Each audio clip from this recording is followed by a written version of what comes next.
नमस्कार, good morning, शुभ प्रभात। मैं हृदय मिश्रा आप सभी का स्वागत करता हूं। कैसे हैं आप सभी लोग? आई होप आप सभी लोग अच्छे होंगे और अपनी पढ़ाई को बहुत ही बेहतर ढंग से कर रहे होंगे। देखिए, समीक्षा अधिकारी की परीक्षा तो मुख्य परीक्षा संपन्न हो चुकी है और अब बारी है दरअसल यूपीपीसीएस मुख्य परीक्षा की, जो कि मार्च अंतिम में प्रस्तावित है। और जैसा कि मैंने आप लोगों को पहले भी कहा था कि ये जो क्लास हमारी होती है वो सभी एग्जाम्स के लिए होती है, खासकर सिविल सर्विसेज के लिए, यानी कि यूपीएससी के लिए, यूपीपीसीएस के लिए, आरओआरओ के लिए और बाकी जो अदर स्टेट की पीसीएस के एग्जाम होते हैं उन सभी के लिए। ठीक है, तो आइए सीधे हम लोग आगे बढ़ते हैं और देखते हैं कि क्या कुछ चीजें आज नहीं हैं। और मैंने पहले भी आपसे कहा था कि ये करंट अफेयर्स सिर्फ करंट अफेयर्स ही आपका नहीं प्रिपेयर करवाता है, बल्कि इसके साथ में जो आपका स्टैटिक पोर्शन होता है, लाइक आपका जीएस का जो कोई पोर्शन होता है वह भी कंप्लीट होता है। तो वहीं दूसरी ओर सामान्य अध्ययन के अंतर्गत जो आपकी मुख्य परीक्षा होती है पीसीएस और यूपीएससी में, उनका भी एक प्रश्न आपका डेली प्रिपेयर होता है। तो क्लास कई अर्थों में, कई मायनों में बहुत महत्वपूर्ण है। मैं उम्मीद करता हूं कि आप इसको देखेंगे, क्योंकि जीवन के अगर आपने 40 मिनट निकाले डेली, तो मैं यकीन के साथ कहता हूं कि इसमें एक बड़ा बेनिफिट आपको मिलने वाला है। आगे आने वाली परीक्षाओं में एचईओ भी एक बड़ी एग्जाम है आपका, और उसमें भी आपको बड़ा लाभ मिलेगा। इसके साथ साथ में लोअर पीसीएस, लेखपाल और बाकी जो अन्य एग्जाम्स हैं उन सभी के लिए करंट अफेयर्स हमारा बहुत ही उपयोगी साबित होता है। तो आइए बिना देरी के आज के सेशन को हम लोग स्टार्ट करते हैं। और एक खास बात आपसे कि अगर वीडियो आपको अच्छा लगता हो तो प्लीज अपने स्टेटस पर एक बार इसको लगा दीजिएगा, और साथ ही साथ में जो भी आपके हित मित्र हैं, सगे संबंधी हैं, उनको भी यह वीडियो हमारा शेयर कर दीजिएगा। आइए सीधे आज की क्लास को हम आगे बढ़ाते हैं। और कल हमने आपसे प्रश्न पूछा था, आप जानते होंगे कि एक प्रश्न मैं आपसे दैनिक रूप से पूछता हूं और उसका उत्तर आपको देना होता है, और उसके बाद में एक प्रश्न जो है आपको मुख्य परीक्षा का दिया जाता है। केंद्रीय बजट 2026-27 में शिक्षा क्षेत्र के तहत कितनी यूनिवर्सिटी टाउनशिप स्थापित करने की घोषणा की गई है? कल मैंने आपको बताया था कि इस यूनिवर्सिटी के माध्यम से अलग अलग प्रकार के रोजगार परक शिक्षा आपको दी जाएगी और वहां पर कई प्रकार के कौशल आपको प्रदान किए जाएंगे। तो दरअसल ये 5 जो है यूनिवर्सिटी टाउनशिप स्थापित करने की बात कही गई है। जो अभी केंद्रीय बजट जो अभी आपका पास हुआ है, ये 5 हो जाएगा इसका आंसर एग्जैक्टली। ठीक है, और मैंने पहले भी आपसे कहा है कि बजट और सर्वे बड़ा महत्वपूर्ण होता है। हालांकि बजट और सर्वे दोनों ही दिवाकर सर के द्वारा कराया जाएगा, आपको उसका वेट आप कर लीजिएगा, और उसके जो ऑब्जेक्टिव होंगे वो मैं आपको करा दूंगा। ठीक है, बाकी हम लोग क्लासेस को डेली देखते रहेंगे। आगे बढ़ते हैं। नंबर 1, अमेरिका में दिव्यांग अधिकारों के लिए काम करने वाली एक गैर लाभकारी संस्था, यानी कि जो एनजीओ होते हैं, नॉन गवर्नमेंटल ऑर्गेनाइजेशन, ने भारत के केंद्रीय बजट 2026 का क्या किया है? स्वागत किया है। बड़ी बात है। और मैंने पहले भी कहा है, कोई भी अंतरराष्ट्रीय संगठन, कोई भी बड़ा इस प्रकार का एनजीओ या आदि अगर भारत की तारीफ किसी भी मुद्दे पर करता है तो ऐसा वह टॉपिक आपकी परीक्षा के दृष्टिकोण से क्या होता है? महत्वपूर्ण हो जाता है। तो आइए देखते हैं कि ये पॉइंट क्या है। दरअसल दिव्यांगजनों के लिए सरकार ने व्यापक स्तर पर काम करने का काम किया है। और पहले दिव्यांगजनों को आप जानते हैं, किसी अन्य नाम से जानते हैं, जिसको हम कहते हैं विकलांग। विकलांगों की जगह पर अब दिव्यांग शब्द भी वर्तमान सरकार ने दिया, और दिव्यांगों के लिए अलग अलग प्रकार की योजनाओं आदि के माध्यम से उनको सशक्त करने का प्रयास सरकार ने किया। न सिर्फ केंद्र सरकार ने, अपितु उत्तर प्रदेश सरकार के साथ साथ में जो राज्य सरकारें होती हैं, उन्होंने भी दिव्यांगजनों के लिए अपने अपने बजट में बेहतर कार्य करने का प्रयास किया। उसी प्रयास के अंतर्गत वर्ष 2026-27 का जो आपका बजट है, उसमें भी कई प्रकार की योजनाएं दरअसल दिव्यांगजनों के लिए लागू की हैं। इसी कंटेस्ट में अमेरिका की जो एक गैर लाभकारी संस्था, जिसको हम एनजीओ बोलते हैं, उन्होंने इस बजट की तारीफ की है। ठीक है, संस्था का कहना है कि दरअसल कौशल यानी कि स्किल्स, रोजगार यानी कि एम्प्लॉयमेंट, सहायक सुविधाओं से जुड़ी नई योजनाएं दिव्यांगजनों को आत्मनिर्भर यानी कि सेल्फ डिपेंडेंट बनाने के लिए प्रयास में एक बड़ा कदम है। और इसी बात को लेकर के इस संगठन ने उत्तर प्रदेश का केंद्र सरकार के बजट की तारीफ की है। ठीक है, चलिए। दिव्यांग लोगों की आवाज उठाने वाली संस्था the voice of specially abled people ने कहा है कि बजट में ऐसे कार्यक्रम शामिल किए गए हैं जिसमें दिव्यांगजनों को देश की आर्थिक मुख्यधारा से जोड़ने में मदद मिलेगी। इसके अलावा जो इस संस्था के संस्थापक हैं प्रणव देसाई ने बताया है कि दिव्यांगजनों के लिए उनकी दीर्घकालिक योजना विजन 2047 को बजट से नई मजबूती मिली है, और इसके तहत दिव्यांग लोगों की आर्थिक भागीदारी बढ़ाने के लिए 2 नई पहल की शुरुआत भी की गई है। तो निश्चित तौर पर यह बजट दिव्यांगजनों के लिए अच्छी है और बाकी लोगों के लिए भी अच्छी है। अच्छा, एक चीज और खास, जैसे अभी क्या हुआ है कि रील्स बनाने और क्रिएटर्स के लिए, रील्स नहीं क्रिएटर्स के लिए अभी क्या हुआ है, कंटेंट क्रिएटर्स के लिए सरकार ने नए नए प्रकार के कोर्सेज आदि शुरू करने का फैसला लिया है। इस बात को लेकर के सरकार को ट्रोल किया जा रहा है। दरअसल हमारा जो यूथ है उसे बुद्धि जरूरत कहीं खुद से नहीं आती है, उसे बुद्धि आती है व्हाट्सएप यूनिवर्सिटी से। जब भी कोई अच्छी पहल की जाती है तो उसको समझने का प्रयास किया करिए। एवी तैवी बोल करके सरकार की किरकिरी मत किया करिए, क्योंकि यह चीज गलत नहीं है। आप जानते होंगे कि सरकार, क्योंकि जब तक आप जो है नई चीजों को नहीं लाएंगे, नया कॉन्सेप्ट नहीं लाएंगे, तो आप क्या काम करेंगे। आप फालतू के रील्स बनाते हैं, गंदे घटिया प्रकार के रील्स बनाते हैं, उससे आप अपना नाम कमाना चाहते हैं। इससे इसका क्या कोई लॉजिक है? नहीं। सरकार ने कहा आप कंटेंट क्रिएटर्स बनिए। अगर आप पीजी हैं हिस्ट्री से, अगर आप किसी अन्य विषय से मास्टर्स हैं, पीएचडी कर रहे हैं, शोध कर रहे हैं, तो आप कंटेंट का काम कीजिए, कंटेंट क्रिएटर्स का काम कीजिए। और आपको रील्स आज बनाने के लिए, थंबनेल आज बनाने के लिए आपको क्या किया जाएगा? आपको जो है ट्रेंड किया जाएगा।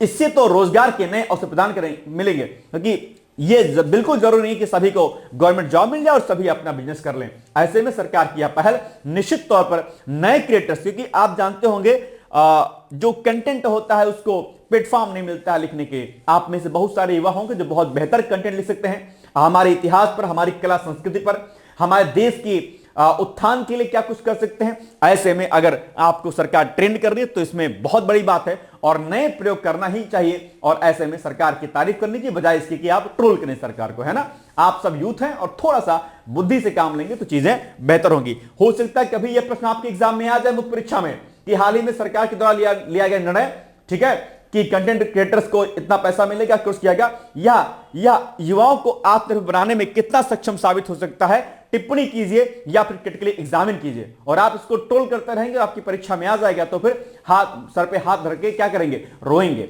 ये सारी बातें ध्यान रखिएगा। सरकार की जो भी योजनाएं आदि होती हैं उन पर विशेष फोकस करने की आपको आवश्यकता होती है। I think you understand what I am saying to you. Okay, now next, ये एक अच्छी पहल है जिसमें इस संस्था ने the voice of specially abled people ने, जो कि अमेरिका की एक गैर सरकारी संस्था है, उन्होंने बजट की तारीफ की है। राइट, चलिए।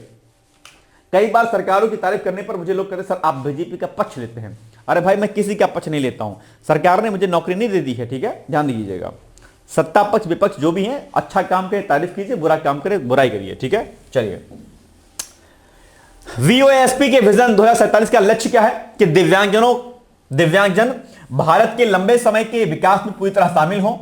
इसमें सम्मान के साथ जीवन, अवसरों की समानता और समाज में सक्रिय भागीदारी पर खास जोर दिया गया। इन योजनाओं का उद्देश्य दिव्यांगजनों को कौशल प्रशिक्षण देना, रोजगार के अवसर बढ़ाना और सहायक तकनीक क्या करना है, उपलब्ध कराना है। आप जानते होंगे दिव्यांगजनों के लिए जो भी रेलवे प्लेटफॉर्म्स होते हैं, जो भी हमारे जो भी एयरपोर्ट्स आदि होते हैं, बस स्टेशन होते हैं, उन पर जो है आप जानते होंगे उनके चढ़ने की व्यवस्था के लिए सीढ़ियों से लेकर के अलग अलग प्रकार की सुविधाएं और बहुत प्रकार के रोजगार परक जो है कार्यक्रम सरकार ने चलाए हैं। निश्चित तौर पर इससे दिव्यांगजन क्या होंगे?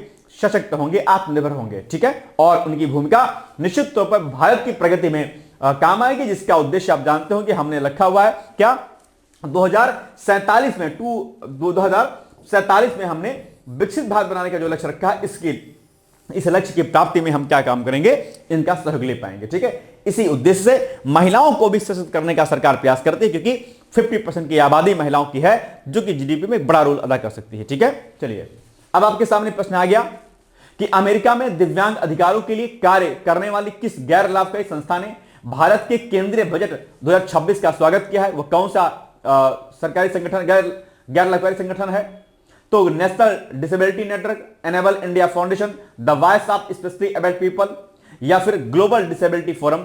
बताइए इसका उत्तर क्या हो जाएगा? अभी हमने जस्ट इसका उत्तर आपको बताया हुआ है, बताइए फटाफट। कॉपी लेके बैठिए और देखिए कि कुल कितने प्रश्नों को आपने सही किया। ओके, चलिए। बहुत महत्वपूर्ण चीजें हैं और मैं उम्मीद करता हूं कि आप इसको भली भांति समझने का प्रयास करेंगे। और दूसरी बात, जो मैं टास्क आपको दिया करूं उसको पूरा करने का प्रयास किया करिए, ठीक है। इसका उत्तर बेसिकली क्या हो जाएगा? Option number C is the right answer, the voice of specially abled people.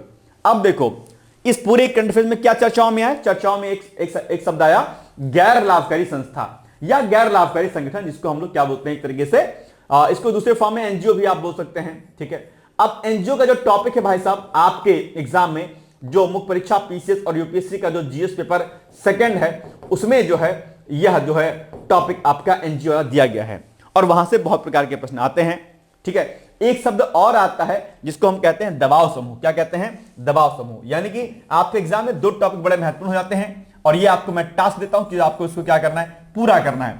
Number एक पूरा करना है टास्क, क्या जिसको बोलते हैं एनजीओ, ठीक है। एनजीओ को आपको क्या करना है? रेडी कर लेना है। और एक प्रेशर ग्रुप होता है। क्या प्रेशर ग्रुप, जिसको हम क्या बोलते हैं, दबाव समूह बोलते हैं, दबाव समूह। इस पर भी खूब प्रकार के प्रश्न आते हैं।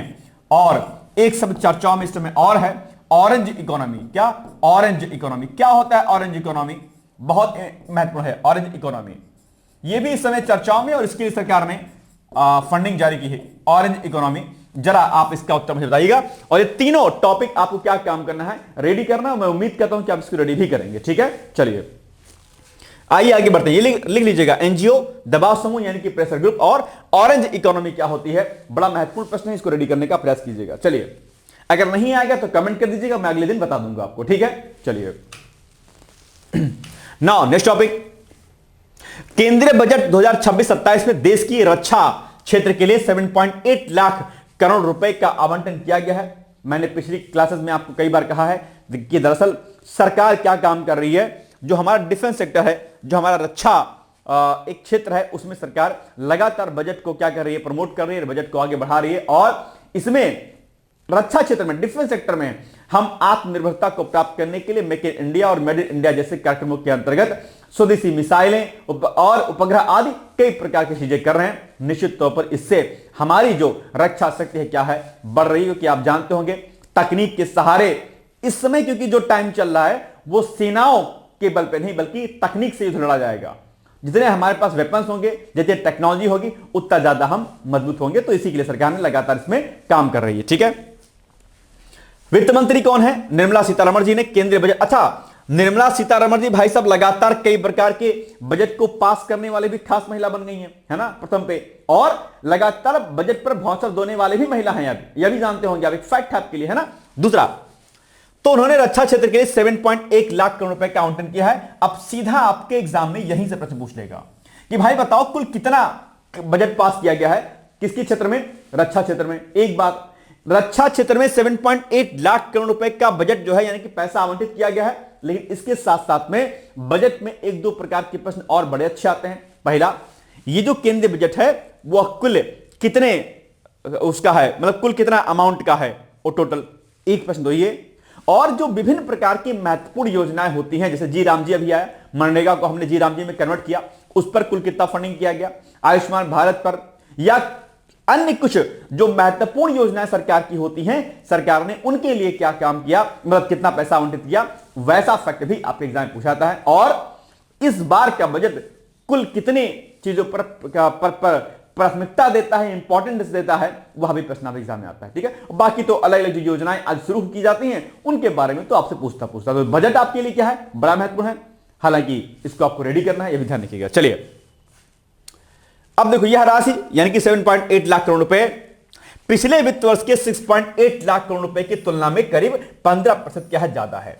अब यह फैक्ट भी पूछ सकता है कि पिछले वर्ष के बजट में 2025-26 के बजट के तुलना में 2026-27 के बजट में रक्षा क्षेत्र में कुल कितने परसेंट का इजाफा किया गया है। आप कहेंगे 15% का। याद रहेगा पॉइंट। चलिए आगे बढ़ते हैं। बजट में रक्षा बलों के लिए सैन्य उपकरणों की खरीद के लिए 2.1 लाख करोड़ रुपए भी रखे गए हैं। यह भी आपके लिए क्या है, इंपॉर्टेंट फैक्ट बन जाता है। ठीक है, चलिए इंपॉर्टेंट है, इसको नोट कर लीजिएगा, लगा लीजिएगा टिक इसको। आइए आगे बढ़ते हैं। देखो, अब ये जो सैन्य उपकरणों के लिए जो पैसा दिया गया है, यह भी जो है क्या कहते हैं, अपने आप में 21.8% क्या है, अपने आप में अधिक है। पिछले बार के कंपैरिजन में जो हमने सैन्य उपकरणों के लिए जो पैसा जो खर्च किया था उसके ज्यादा, उसमें उसके कंपैरिजन में 25-26 के कंपैरिजन में 26-27 के बजट में 21% अधिक है पैसा। ठीक है, ये सैन्य उपकरण है अपने आप पे। रक्षा उपकरणों की खरीद के लिए ज्यादा बजट मिलने से सरकारी रक्षा कंपनियों के साथ साथ में निजी क्षेत्र की सप्लायर कंपनियों को भी लाभ मिलने की उम्मीद है, क्योंकि इसमें आप जानते होंगे निजी कंपनियां भागीदार होती हैं। क्योंकि पूरे सेक्टर में ऑर्डर तेजी से बढ़े हैं। सरकारी क्षेत्र की जिन कंपनियों को फायदा होने की संभावना है उनमें कौन कौन सा है, एक आपका Hindustan aeronautics limited HAL, Mazagon dock ship builders और भारत इलेक्ट्रॉनिक्स लिमिटेड BEL शामिल हैं, जो सेना, नौसेना और वायुसेना के लिए क्या करती हैं, ये सब उपकरण बनाती हैं अपने आप पे। ठीक है, याद रहेगा पॉइंट। आइए इसके अलावा मिधानी हो गया, BEML हो गया, भारत डायनेमिक्स जैसी छोटी निजी कंपनियां और ड्रोन सेक्टर से जुड़ी स्टार्टअप्स को भी फायदा मिलने की इससे उम्मीद है। यह सब भारत में ही रक्षा उपकरणों की खरीद को बढ़ावा देने की सरकार की नीति का हिस्सा है, यानी कि अपने ही देश में ये सैन्य उपकरणों को बनाती हैं। इससे मेक इन इंडिया और मेड इन इंडिया जैसे कार्यक्रमों को क्या मिलता है, प्रोत्साहन मिलता है और हम आत्मनिर्भरता की ओर लगातार आगे बढ़ते हुए चले जाते हैं। याद रहेगा पॉइंट। चलिए अब इसी पर प्रश्न बन जाएगा आपके एग्जाम में। केंद्रीय बजट 2026-27 में रक्षा क्षेत्र के लिए कुल कितना आवंटन किया गया है? बजट का मतलब आवंटन किया गया है 6.8 लाख करोड़ रुपए, 7.2 लाख करोड़ रुपए, 7.8 लाख करोड़ रुपए या फिर 8 लाख करोड़ रुपए अभी हमने बताया है। इसका उत्तर क्या होगा तुरंत बताइए मुझे। आसान है ना? कोई देखो इसमें शायद कंफ्यूजन आपको हो सकता है 7.2 लाख करोड़ रुपए में या फिर 7.8 लाख करोड़ रुपए में, है ना? आई थिंक 7.8 होना चाहिए, राइट? बिल्कुल 7.8 लाख करोड़ रुपए, यानी कि ऑप्शन नंबर सी। आज सी वाला ही सारे उत्तर हो गए हैं क्या बॉस? कोई बात नहीं, चलो ठीक है। वंदे मातरम कोस्टल साइक्लोथॉन 2026 चर्चाओं में है। दरअसल जो CISF है, जिसको हम लोग क्या बोलते हैं, केंद्रीय औद्योगिक सुरक्षा बल भी बोलते हैं। तो अभी हम आगे बढ़े, लेकिन उसके पहले आपको मैं बता दूं कि जो अलग अलग हमारे जो पैरामिलिट्री फोर्सेस और बाकी जो अन्य चीजें होती हैं उनके बारे में कई बार पूछता है। तो CISF की स्थापना कब हुई थी और इसका मुख्यालय आदि कौन है, और इन अलग अलग सैन्य जो हमारे संगठन होते हैं उनके अध्यक्ष कौन होते हैं, उनके बारे में प्रश्न पूछता है। तो यह भी टास्क आपका दूसरा है कि CISF के बारे में आप लोग एक बार पढ़ लीजिएगा प्लीज, खासकर वनडे एग्जाम में खूब पूछता है, ठीक है? इसको पढ़ लीजिएगा। तो CISF द्वारा आयोजित वंदे मातरम कोस्टल साइक्लोथॉन 2026 का उद्देश्य जन भागीदारी के माध्यम से देश की तटीय सुरक्षा, यानी कि जो कोस्टल एरिया हमारी होती है उसको सेफ्टी करना और अधिक मजबूत करना है। यह अभियान दरअसल सुरक्षा बलों और आम नागरिकों के बीच सहयोग को बढ़ावा देने के साथ साथ में समुद्री सीमाओं की सुरक्षा के प्रति जागरूकता फैलाने पर केंद्रित है। CISF चाहता है कि जो हमारे कोस्टल एरियाज हैं, जो हमारे तटीय जो क्षेत्र हैं, इसमें आम नागरिकों के सहयोग से हम इनको क्या कर पाए, सुरक्षित कर पाए, क्योंकि इससे जो हमारी समुद्री सीमाएं होती हैं उनसे खतरा ज्यादा होता है, वहीं से घुसपैठ आदि की समस्याएं आपको दिखी जाती है और वहीं से कई प्रकार के तस्करी आदि होती है। तो ऐसे में जो तटीय हमारी सीमाएं हैं उनकी सुरक्षा करना क्या है, बड़ा अहम हो जाता है। और इसमें इस प्रोग्राम के माध्यम से आम जनमानस में एक जागरूकता यानी कि एक अवेयरनेस फैलाने का प्रयास किया गया है। ये जो CISF की योजना है अपने आप में, ठीक है? चलिए, किसी भी बड़े मुद्दे को लेकर के अगर उसको हमें शॉर्ट आउट करना है तो जन भागीदारी बड़ी आवश्यक होती है। किसी रोग की समाप्ति करनी है, किसी चीज को लेकर के अगर उसमें लोगों को अवेयर करना है तो जन जागरूकता अपने आप में एक बड़ा अभियान होता है, राइट? तटीय सुरक्षा के प्रति जन जागरूकता अभियान यानी कि CISF का यह साइक्लोथॉन अभियान देश के तटीय क्षेत्रों में रहने वाले नागरिकों को सुरक्षा व्यवस्था से जोड़ने की दिशा में एक महत्वपूर्ण कदम है या पहल है। इसके माध्यम से लोगों को तटीय इलाकों की संवेदनशीलता, सुरक्षा चुनौतियां और सतर्कता की भूमिका के बारे में जागरूक करना कि भाई आप कोस्टल एरियाज में रहते हैं, तटीय इलाके में रहते हैं, आपकी सुरक्षा हमारी लिए सर्वोपरि है, लेकिन आप भी किन किन मामलों से आपको संवेदनशील रहना है, किन किन मामलों को लेकर के आपको अवेयर रहना है, यह बातें हम आपको बताते हैं, ठीक है?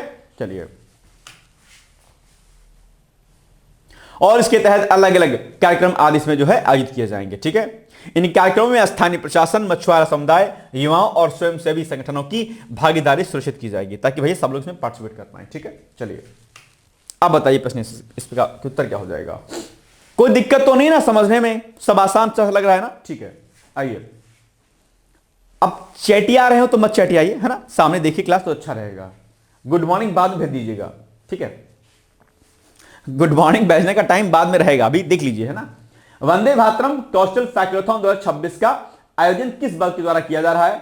भारतीय तटरक्षक बल, सीमा सुरक्षा बल, केंद्रीय औद्योगिक सुरक्षा बल या फिर केंद्रीय रिजर्व पुलिस बल, किसके द्वारा? बताइए इसका उत्तर एग्जैक्टली क्या हो जाएगा? इसका आंसर होगा CISF यानी कि केंद्रीय औद्योगिक सुरक्षा बल, यानी कि सी इज द राइट आंसर। आज मोस्टली आंसर सी वाले हो गए हैं, माफ कीजिएगा, बट कोई बात नहीं, ठीक है। बजट 2026 में सबसे बड़ा ऐलान यानी कि 15,000 सेकेंडरी स्कूल और 500 कॉलेज में AVGC एनिमेशन, VFX, गेमिंग और कॉमिक्स कंटेंट क्रिएटर्स लैब की स्थापना करना, जिस पर सरकार की किरकिरी हो रही है। ऐसा किरकिरी क्या मतलब? लोगों की नादानी कह लीजिए कि सरकार को ट्रोल किया जा रहा है बिना मतलब के। भाई बजट सही से पढ़ा करो आप लोग, है ना। कुछ भी कोई व्हाट्सएप यूनिवर्सिटी पे आपके लिख के भेज दे आपको और उसको आप अपना जो है सब कुछ समझ लें, it's not a good method, है ना। चलिए, इसमें दरअसल क्या होगा कि इन सारे विद्यालयों आदि में दरअसल अलग अलग जो चीजें होती है, एनिमेशन हो गया आपका, गेमिंग और कॉमिक्स आदि हो गया, इसमें कंटेंट क्रिएटर्स के लिए आपको स्किल किया जाएगा, आपको कौशल प्रदान किया जाएगा भाई कि अगर इनके साथ आपको कोई नौकरी जॉब अगर नहीं मिलती है तो आपके भीतर अगर क्रिएटिविटी होगी, ठीक है। आप वैसे भी भाई फोन पे आप सोचिए कितना आप कुछ काम करते हैं, तो अगर एक आपके हाथ में फोन है और उस पर आप कुछ क्रिएटिव कर सकते हैं और उससे पैसा आय करनी आपकी हो सकती है, तो बस क्या दिक्कत है, ठीक है। अकबर बीरबल पढ़ के तो आप तो कुछ बन नहीं गए, राजा की बन गए। हालांकि वो अलग बात है कि हमें उससे अपनी परंपराओं और अपने इतिहास के बारे में जानकारी मिलती है, नो डाउट, बट दैनिक जीवन में हम उसका तो उपयोग नहीं कर पाते हैं। लेकिन जो चीजें आपको सिखाई जाएंगी वो क्या रहेंगी, वो अच्छी रहेगी। और इसके लिए न्यू एजुकेशन जो पॉलिसी है उसमें भी रोजगार परक शिक्षा की बात कही गई है, इंडस्ट्रियल बेस्ड एजुकेशन की बात की गई है। औद्योगिक शिक्षा अगर नहीं दी जाएगी तो दिक्कत होगी। जैसे मैंने कोर्स किया था, इंडस्ट्रियल माइक्रोबायोलॉजी किया था, ईवीएस किया था, तो मेरा कोर्स क्या था, प्रोफेशनल कोर्स था कि मैं इंडस्ट्री में जाके काम कर सकता हूं। लेकिन अगर आप सामान्य बीए छात्र हैं, सामान्य बीएससी हैं, जियोलॉजी बॉटनी केमिस्ट्री से हैं, तो आपको शायद काम इतना जल्दी नहीं मिलता है सामान्य तौर पर, है ना। लेकिन जब आप प्रोफेसर डिग्री करते हैं तो आपको यानी कि उसमें स्किल्स रहती है काम करने का। बी फार्मा आपने कर लिया, जॉब मिल जाएगी आपको। आपने बीए किया, बीए करके क्या किसी कंपनी में आप काम कर पाएंगे क्या बॉस? नहीं कर पाएंगे। बी फार्मा करके आप कर लेंगे, एमबीए करके कर लेंगे, आप बीएससी माइक्रो या एमएससी माइक्रो करके कर लेंगे, एनवायरमेंट से एमएससी अगर आप हैं तो कर लेंगे। तो चूंकि मैं बीएससी एमएससी था तो मुझे कोई दिक्कत नहीं जॉब में। हालांकि एमए सोशियोलॉजी से किया तो आज तक उसका कोई फायदा नहीं मिला। अभी एचओ की वैकेंसी है, उसमें फॉर्म फिल कर पाऊंगा। 2017-18 से मैं वेट कर रहा हूं कब आएगी एचओ, कब आएगी, कब सोशियोलॉजी का फायदा होगा। अब फायदा हुआ, अब वैकेंसी आई है उसका ठीक है, तो ये चीज ध्यान रखिएगा आप लोग, है ना। चलिए, केंद्रीय बजट 2026 कंटेंट क्रिएशन से जुड़े लोगों के लिए शानदार रहा है। इसमें कई ऐसे ऐलान किए गए हैं जिसमें कंटेंट क्रिएटर्स को प्राथमिकता मिलेगी और वे मुख्य धारा में आ पाएंगे। बजट 26, भाई आप एनी टाइप रील बनाते हैं, बिना मतलब कुछ भी लिखते हैं, किसी नेता को गाली देंगे, किसी को कुछ कमेंट करेंगे, तो जो फालतू आप टाइम वेस्ट करते हैं उससे बेहतर ऑप्शन है कि आप स्किल हो जाइए और स्किल होकर के कंटेंट क्रिएटर्स बनिए और आराम से पैसा कमाइए। क्या दिक्कत है, ठीक है। बजट 26 में सबसे बड़ा ऐलान 15,000 सेकेंडरी स्कूल्स और 500 कॉलेजों में एवीजीसी, यानी जिसमें क्या एवीजीसी यानी कि ए हो गया, वी यानी कि बीएफएक्स हो गया, तो एवीजी और सी, एवीजीसी एनिमेशन, वी से वीएफएक्स, जी से गेमिंग और सी से कॉमिक्स कंटेंट क्रिएटर्स लैब की स्थापना करना है। इससे छात्रों में डिजिटल कहानी कहने, विजुअल डिजाइन और कंटेंट क्रिएशन स्किल को बढ़ावा देने का अब तक का सबसे बड़ा और औपचारिक ऐलान माना जा रहा है, ठीक है। इससे क्या होगा कि इससे छात्र स्कूल और कॉलेज के दौरान ही कंटेंट क्रिएट करने के लिए जरूरी स्किल जैसे कि एडिटिंग करना, थंबनेल बनाना आदि सीख पाएंगे। बजट 26 में ट्रैवल, कल्चर, इतिहास और शिक्षा में काम करने वाले क्रिएटर्स के लिए national destination digital knowledge grid scheme launch भी की गई है कि भाई आप अगर बेहतर कार्य कर सकते हैं कल्चर, इतिहास, एजुकेशन में, तो आप अपने प्रतिभा का आप जो है उदाहरण दिखाइए और अपना पैसा कमाइए। क्या दिक्कत है इसमें? ये सब जो कोर्सेज होते हैं ये इंसान को रोजगार देंगे, ठीक है। और बाकी जो आप बिना मतलब की जो चीजें करते हैं उसका कोई औचित्य नहीं रह जाता है, ठीक है। ये चीजें आपको आगे बढ़ाएंगी। इसका उद्देश्य भारत के कल्चर, इतिहास और ऐतिहासिक स्थलों को डिजिटल रूप से सजोना है। भाई आप अपने कल्चर को जानते हैं, इतिहास को जानते हैं, आप उस पर कंटेंट बनाएंगे तो उसका डिजिटाइजेशन होगा और वो लंबे समय तक लोगों के बीच में जाएगा। लोग सुनेंगे कि भैया क्या कहते हैं यूट्यूब पर और इंस्टा पे तो सभी लोग होते हैं, तो आप ही कंटेंट से लोगों को जानकारी मिलेगी तो उसका पैसा मिलेगा। आपको क्या दिक्कत है? आपको भी इंटरेस्ट आएगा, लोगों को भी इंटरेस्ट आएगा और चीजें बढ़िया होंगी, आपको रोजगार भी मिल जाएगा, ठीक है। इससे रील, शॉर्ट्स फॉर्म वीडियो और डॉक्यूमेंट्री की मांग बढ़ेगी। बजट में पूर्वी भारत में एक नया नेशनल डिजाइन इंस्टीट्यूशन स्थापित करने का प्रस्ताव भी दिया गया है। इससे अधिक प्रशिक्षित डिजाइनर, यूआई यूएक्स विशेषज्ञ और ब्रांड रणनीतिकार बाजार में क्या करेंगे? प्रवेश करेंगे अपने आप में। आज आप देखिए कि बड़ी बड़ी जो एडटेक कंपनियां हैं, जिसको एजुकेशनल कंपनीज कहते हैं, कैसे मार्केट में छा गई, आपको आकर्षित कर गए। तो वो आकर्षण और उसमें आपको इंटरेस्ट भी आता है, मजा भी आता है। मैं आप तक पहुंचा हूं कैसे? क्रिएटिविटी के माध्यम से, शॉर्ट्स के माध्यम से। मेरे शॉर्ट्स बहुत ज्यादा लोगों तक जाते हैं। कैसे जाते हैं? क्रिएशन से जाते हैं। एक तरीके से शॉर्ट्स बनाता हूं मैं, आप जानते होंगे मेरी बातें बहुत कम समय बहुत जल्दी लोगों तक पहुंच जाती है। तो ये क्या अपने आप एक अच्छी बात, उसका पैसा मिलता है ना। चलिए और इसमें कई सारी बातें इसमें लिखी गई हैं, आप इसको एक बार पढ़ लीजिएगा, ठीक है। इसके अलावा बजट में ये जो है आपको इतना रुपया जो है इन जो है इंफॉर्मेशन और पब्लिसिटी और जो है इतना रुपया आपको ब्रॉडकास्टिंग के लिए आवंटित किया गया है, ये पैसा आपका दिया जाएगा। ठीक है, चलिए बताइए, इंपॉर्टेंट प्रश्न आपके लिए भी। एवीजीसी अभी हमने आपको बताया था, इसका फुल फॉर्म क्या, पूर्ण क्या है? इनोवेशन, वर्चुअल ग्रोथ और अपने आप में सिनेमा या audio video graphics and communication, animation, visual effects, gaming and comics या एडवांस्ड विजुअल ग्राफिक्स सेंटर। क्या हो जाएगा इसका फुल फॉर्म भाई साहब? Animation, visual effects, gaming and comics, यही होगा शायद, है ना? सी वाला होगा क्या? अभी तो हमने बताया ना भाई, देखो ना यहां पे, देखो लल्ला, ये देखो जी, अटेंशन में रहेंगे तो क्या जान पाएंगे जी भाई साहब, ये देखिए जी, है ना? क्या है ये? यही तो है, कुछ और है? यही है बॉस। ठीक है,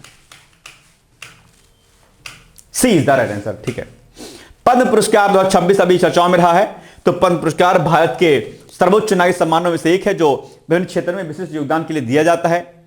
पद्म विभूषण 5 विजेताओं में वर्ष 2026 में 5 हस्तियों का सम्मान मिला। इनमें से धर्मेंद्र सिंह देवल, ठीक है, और कैंटी थॉमस, ठीक है, एन राजम, पी नारायणम और वीएस अच्युतानंदन हैं। तो इनके सबके नाम है। और आज जैसे अभी भी आरओ मुख्य परीक्षा में एक क्वेश्चन आया था इसी प्रकार का, है ना? याद आया आपको? मैंने कराया हुआ था। अभी आरओ मुख्य परीक्षा में जितने क्वेश्चन करंट अफेयर्स के आए सब मैंने कराए थे। और उसमें जो स्टैटिक सेक्शन आया आपका, है ना, जीएस वाला, वह भी हमने क्लास में आपको कहा था कि बॉस पढ़ना इसको, और उसके बारे में मैंने आपको बताया था। अब आपने क्लास ना देखी होगी तो मैं क्या कर सकता हूं, इसलिए मैं आपसे बार बार कहता हूं कि बॉस क्लास जरूर देखा करें। मेरे 40 मिनट आपके जीवन के बहुत फायदेमंद होंगे। ठीक है, इसके अलावा पद्म भूषण में 13 विजेताओं की लिस्टिंग यहां पर दी गई है। आप एक बार देख सकते हैं क्या क्या किसको किसको क्या क्या दिया गया है। तो ये पद्म भूषण, पद्म विभूषण, भारत रत्न ऐसे पुरस्कार जो होते हैं वो आप एग्जाम पूछे जाते हैं। इसको एक बार वीडियो को पॉज करके पढ़ लीजिएगा। ठीक है, बताइए अब इसका प्रश्न पढ़िए और उत्तर इसका आप स्वयं से मुझे बताइए। मैं आपका इंतजार कर रहा हूं कि इसका उत्तर क्या हो जाएगा। ठीक है, चलो मैं आपको 30 सेकंड का टाइम देता हूं, बताओ क्या हो जाएगा इसका उत्तर।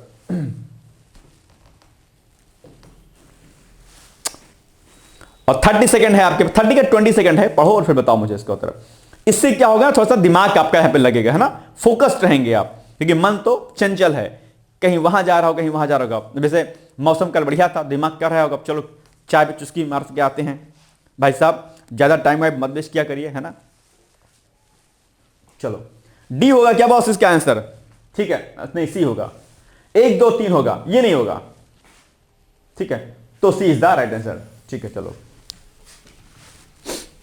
उन्नत आधार मोबाइल ऐप अभी चर्चाओं में है बॉस, है ना? एक नया ऐप जो है आधार का एक लॉन्च हो गया। आप लोग भी अपने अपने फोन में उसको इंस्टॉल कर सकते हैं और आधार का एक नया जो है आपको मेथड दिखाई देगा। जैसे ये आपका फोन है तो उसमें क्यूआर के माध्यम से, जैसे एग्जांपल के लिए मैंने भी कल जो है इंस्टॉल किया है और उसमें आधार जो है आपका एक नए तरीके से दिखाई देगा। और अपने एप्लीकेशन में आप अपने फैमिली के मेंबर्स के प्रोफाइल को भी आप उसमें ऐड कर सकते हैं। और उसके अलावा जो है उसमें कई अन्य चीजें आप और कर सकते हैं। जैसे मोबाइल नंबर अपडेट के लिए आपको पोस्ट ऑफिस और ऐसे केंद्रों पर जाना पड़ता था। जैसे अभी मैंने 3 दिन पहले ही मैंने जो है एक मोबाइल नंबर अपना अपडेट कराया, लेकिन उसके 2 दिन बाद नया एप्लीकेशन आ गया। तो चीजें आप उसमें कर सकते हैं और बहुत बेहतर चीजें आपको इसमें मिलेंगी। ठीक है, जैसे कि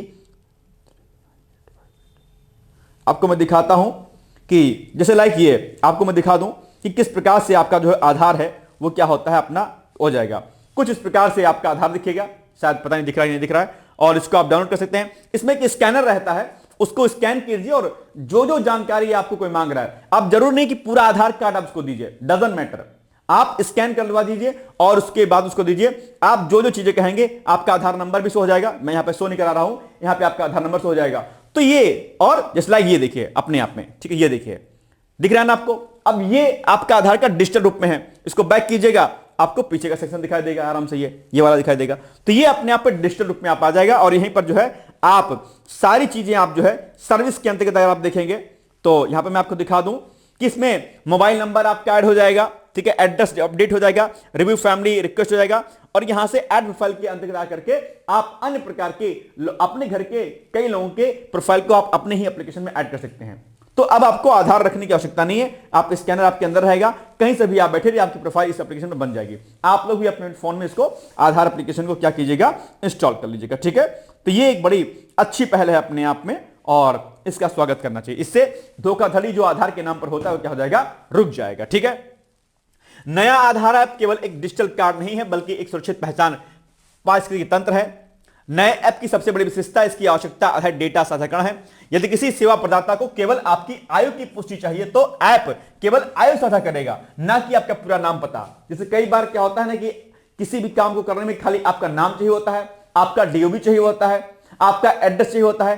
तो अब आप क्या कीजिएगा, इसको पूरा आधार नहीं दीजिएगा बल्कि एप्लीकेशन में ही ऑप्शन आएगा कि आप क्या क्या जानकारी साझा करना चाहते हैं किसी संस्था को, आप उस पर टिक लगा दीजिएगा और शेयर कर दीजिएगा, तो आपकी एग्जैक्टली वही जानकारी जाएगी उसको जो उसको चाहिए होती है। तो ये एक बड़ा अपडेट है जिससे धोखाधड़ी में जो है जो हो रही है उसमें आपको फायदा मिलेगा, ठीक है। चलिए, वही सारी पॉइंट यहां पे लिखा गया है, ठीक है। इस सुविधा के माध्यम से बैंक या अन्य सेवा प्रदाता का ऐप सीधे आधार ऐप से संचार कर सकता है। इससे भौतिक दस्तावेजों या बार बार ओटीपी दर्ज करने की जटिलता कम होगी और पहचान सत्यापन रियल टाइम में होगा। इसमें जब आप स्कैन करेंगे इसको तो आपका फेस ऑथेंटिफिकेशन भी होगा, फेस स्कैन करेगा या फिर मोबाइल नंबर पे आपके हो जाएगा, ओटीपी जाएगा और फोन को ऐसे रखिएगा दूर से और स्कैन कर लेगा आपका, है ना, पूरी कोबरा। ये बहुत अच्छा एक ऐप जो है आ गया है। चलिए, बाकी सिक्योरिटी का पॉइंट ऑफ से बढ़िया है, ठीक है।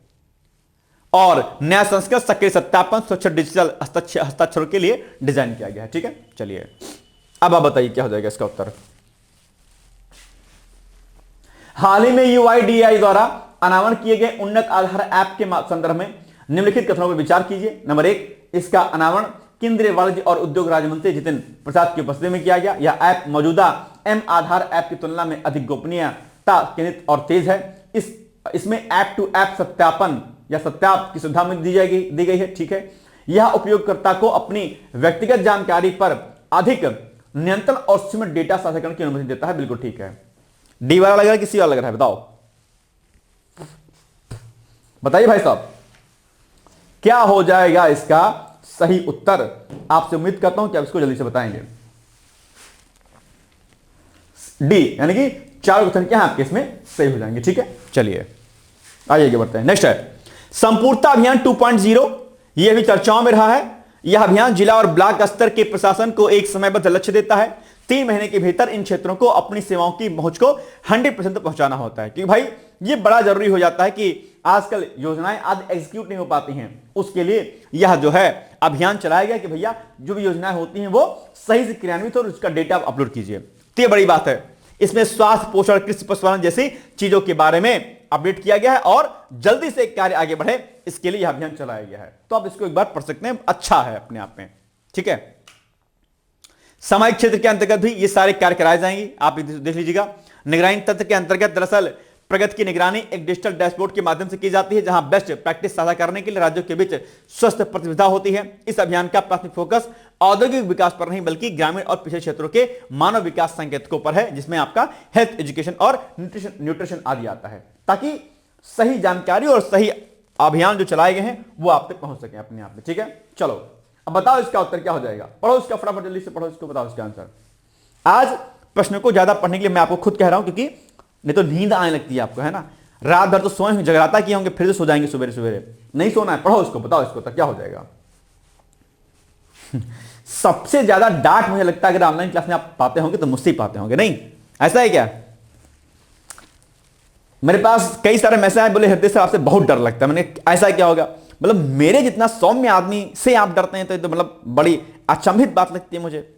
और मेरा जो चैनल है 4DIS, उस पर भी लोग कहते हैं सर बहुत डर लगता है सर। अब बताइए, इतना सपोर्टिव नेचर है मेरा, फिर भी डरते हैं आप लोग।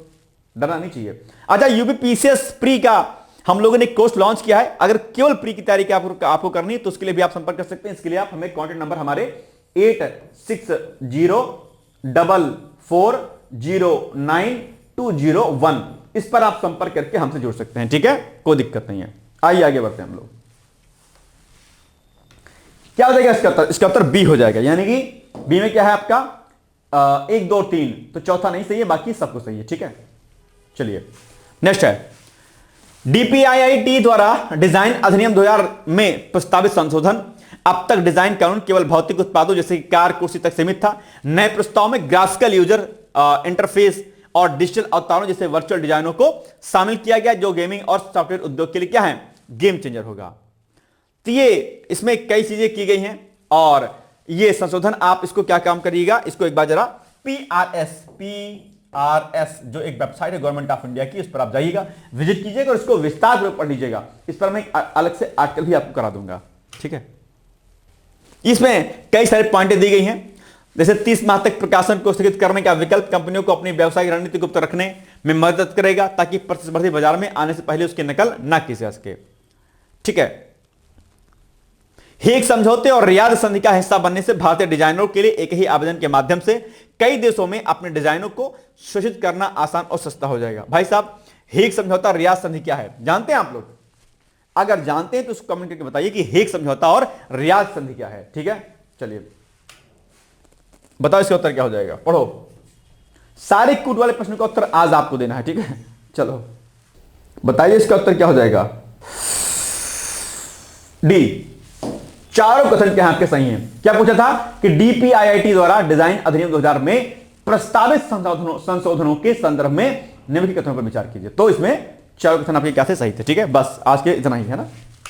अब आपके लिए छोटा सा प्रश्न है कि केंद्रीय बजट 2026 में कंटेंट क्रिएटर से संबंधित जो सबसे बड़ा ऐलान है वो क्या है, आप मुझे बताइएगा। अभी हमने आपको बताया, इस पर इश्यूज भी चल रहे हैं, तो ये एक बड़ा, इस पर मैं सोच रहा हूं आर्टिकल एक मैं आपको बना दूंगा, ठीक है। इसको पढ़ लीजिएगा आप लोग। चलिए, और आज आपके लिए प्रश्न है कि नागरिक घोषणा पत्र से आप क्या समझते हैं, समझाइए इसको, लिख के मुझे बताइएगा। लिख करके आप मुझे व्हाट्सएप भी कर सकते हैं, हमारे कॉन्टैक्ट नंबर 8604440920 पर, ठीक है। इस पर अपनी बात आप रख सकते हैं, कोई दिक्कत पढ़ाई लिखाई में होगी तो इसके लिए पूछ भी सकते हैं, ठीक है। चलिए, कल हमने प्रश्न पूछा था आपसे कि केंद्रीय बजट 26-27 में प्रस्तावित यूनिवर्सिटी टाउनशिप योजना शाकाई संघवाद की भावना को दर्शाती है, व्याख्या कीजिए।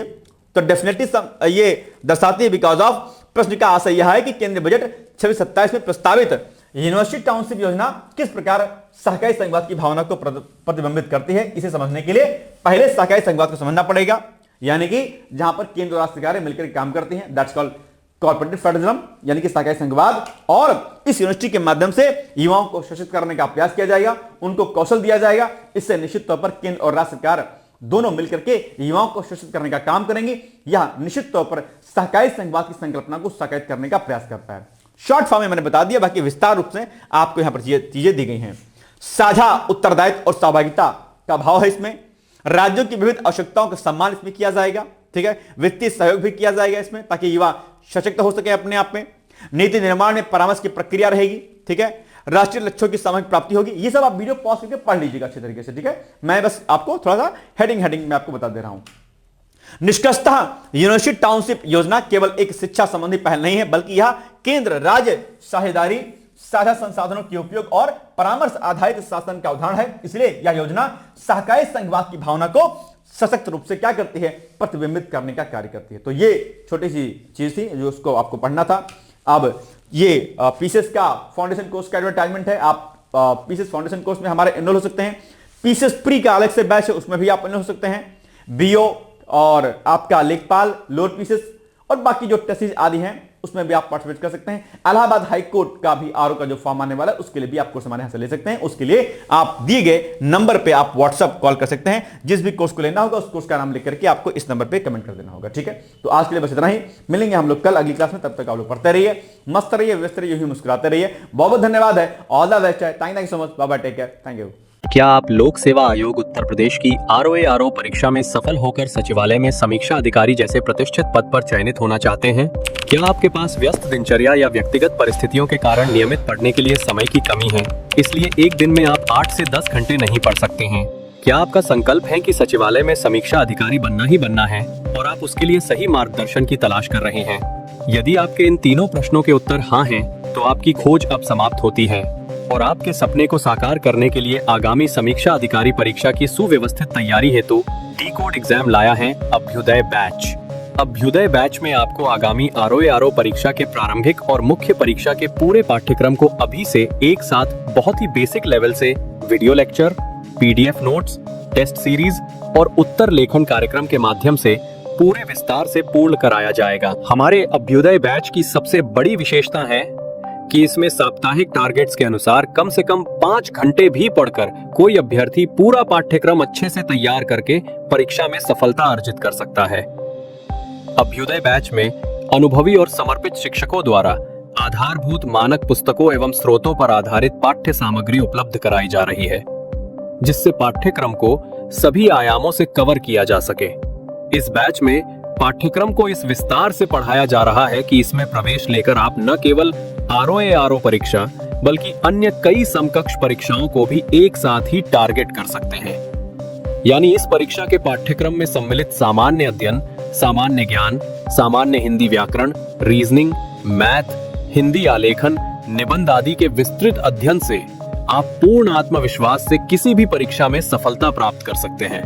उत्तर प्रदेश की पीसीएस प्रारंभिक परीक्षा में भी इस बैच को पढ़कर सफलता प्राप्त की जा सकती है। इस बैच में निर्धारित लक्ष्य के अनुसार एक सप्ताह में मात्र 18 से 20 वीडियो लेक्चर देखने होते हैं, जो आप प्रतिदिन 4 से 5 घंटे का समय निकालकर आसानी से पढ़कर तैयार कर सकते हैं।